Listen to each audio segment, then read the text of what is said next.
ಸರ್ಕಾರಿ ಕಾರ್ಯಕ್ರಮಗಳಲ್ಲಿ ಪರಿಸರ ಸ್ನೇಹಿ ವಸ್ತುಗಳು ಮತ್ತು ಕೆಎಂಎಫ್ನ ನಂದಿನಿ ಉತ್ಪನ್ನಗಳನ್ನೇ ಕಡ್ಡಾಯವಾಗಿ ಬಳಕೆ ಮಾಡಬೇಕು ಅಂತ ಮುಖ್ಯಮಂತ್ರಿ ಸಿದ್ದರಾಮಯ್ಯ ಮಹತ್ವದ ಸೂಚನೆ ಕೊಟ್ಟಿದ್ದಾರೆ.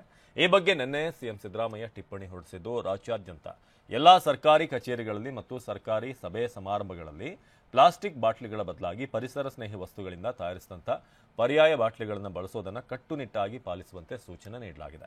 ಅದೇ ರೀತಿ ಮುಖ್ಯಮಂತ್ರಿ ಮತ್ತು ಇಲಾಖಾ ಸಚಿವರುಗಳ ಸಭೆಗಳಲ್ಲಿ ಸಚಿವಾಲಯವೂ ಸೇರಿದ ಹಾಗೆ ರಾಜ್ಯಾದ್ಯಂತ ಎಲ್ಲಾ ಸರ್ಕಾರಿ ಕಚೇರಿಗಳ ಸಭೆ ಕಾರ್ಯಕ್ರಮಗಳಲ್ಲಿ ನಂದಿನಿ ತಿನಿಸುಗಳನ್ನೇ ಕಡ್ಡಾಯವಾಗಿ ಬಳಸಬೇಕು ಅಂತ ಟಿಪ್ಪಣಿಯಲ್ಲಿ ಸಿಎಂ ತಿಳಿಸಿದ್ದಾರೆ.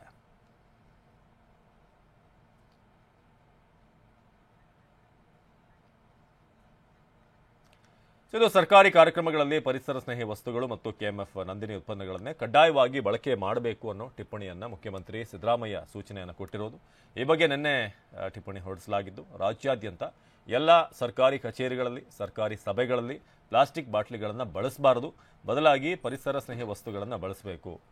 ಇನ್ನು ಪರ್ಯಾಯವಾಗಿ ಈ ಪರಿಸರ ಸ್ನೇಹಿಯಾದಂಥ ಒಂದಷ್ಟು ಬಾಟ್ಲಿಗಳನ್ನು ಬಳಸಬೇಕು ಅಂತ, ಜೊತೆಗೆ ಇಲಾಖಾ ಸಚಿವರು ಸಭೆಯ ಸಚಿವಾಲಯಗಳಲ್ಲೂ ಕೂಡ ಇದನ್ನು ಪಾಲಿಸಬೇಕು ಅಂತ ತಿಳಿಸಲಾಗಿದೆ.